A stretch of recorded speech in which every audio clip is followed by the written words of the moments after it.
Pernyataan Saudara Effendi Simbolon yang tidak ada angin, tidak ada hujan, tiba-tiba meminta Ibu Megawati mundur dari Ketua Umum Partai Demokrasi Indonesia Perjuangan. Padahal kami melihat dia sudah tidak punya hak lagi untuk bicara itu karena sudah dipecat dari partai dan tidak layak dan tidak etis untuk mengatakan hal itu. Nah, untuk merespon terkait tersebut, saya persilakan kepada Mas Seno Bagaskoro untuk menyampaikan. Silakan, Mas Seno. Ya baik, terima kasih teman-teman semuanya. Mungkin untuk menanggapi apa yang menjadi pernyataan terkait dengan permintaan Pak Effendi yang sudah bukan lagi adalah kader PDI Perjuangan, kami anggap itu adalah angin lalu saja mendekati momentum yang sangat penting sebetulnya, yaitu momentum HUT dan Kongres. Kalau kita tahu bahwa selama ini memang PDI Perjuangan sebagai partai yang digembleng oleh sejarah besar manakala ada berbagai upaya yang terorganisir untuk menekan dan mengecilkan kami.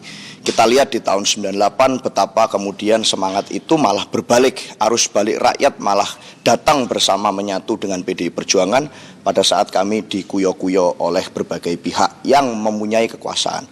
Oleh karena itu saya rasa dengan respon itu menunjukkan bahwa PDI Perjuangan malah semakin besar pasca pemecatan 27 kader di tanggal 16 Desember beberapa waktu yang lalu. Ternyata malah yang datang berbondong-bondong ke PDI Perjuangan, dukungan rakyat malah banyak. Ibarat seperti pepatah lama, mati satu tumbuh seribu. Setiap hari saya dan Gus Guntur ini menerima WA ini dari orang-orang yang ingin bergabung dengan partai pasca kemudian PDI Perjuangan melakukan langkah pemecatan yang dianggap tegas oleh berbagai pihak.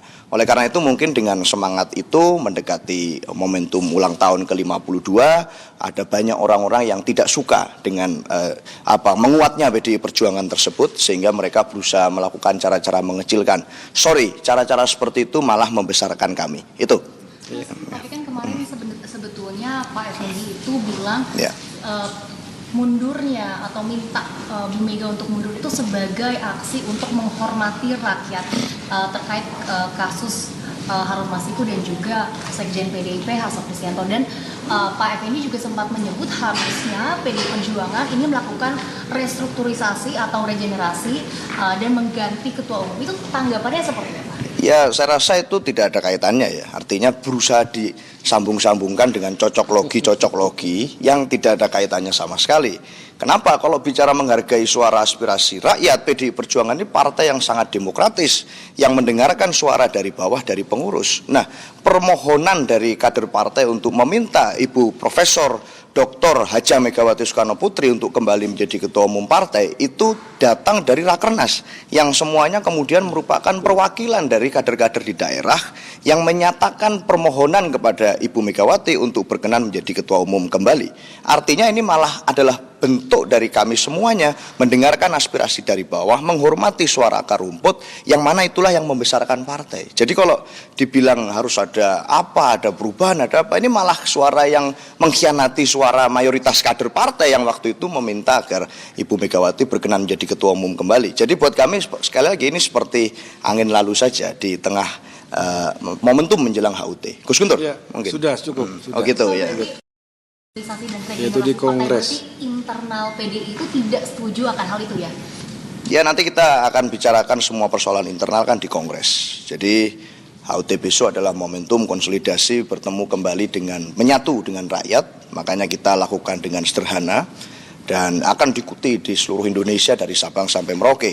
Tapi persoalan-persoalan internal yang lain nanti forum tertinggi sesuai dengan ADART partai itu terjadi di Kongres. Nanti saya kira semua kader sangat memahami itu dan tidak perlu diajari lagi ya oleh kemudian orang-orang yang sudah bukan merupakan bagian dari PDI Perjuangan.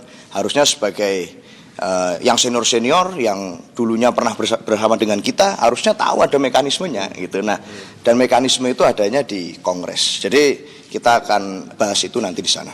Ya. Dari ketua umum juga, bahwa ini kan ada hal yang pelanggaran hukum. Tapi banyak publik menilai kalau ini sebagai politisasi hukum karena belakangan ini Pak Hasto termasuk orang yang keras gitu terhadap yang dilakukan oleh pemerintahan sebelumnya. Enggak lah. Setahu saya justru Pak Jokowi bantu dia. Setahu saya selama ini. Buktinya kan sampai dengan periode pengurus pimpinan KPK yang lama kan tidak pernah ada dikutak-atik gitu. Ini kan periode yang baru gitu. Pertanggungjawaban ketua umumnya seperti apa Pak yang dimaksud? Dia harus mengundurkan diri sebagai bentuk pertanggungjawaban atas, ini kan masalah serius, masalah hukum, bukan masalah sebatas etika yang digembar-gemborkan. Ini hukum. Dia harus seperti Perdana Menteri Kanada ya sekarang mengundurkan diri, hanya menyatakan bahwa ingin masuk ke negara bagian ke-51 saja. Korea, ya harus dimulai lah.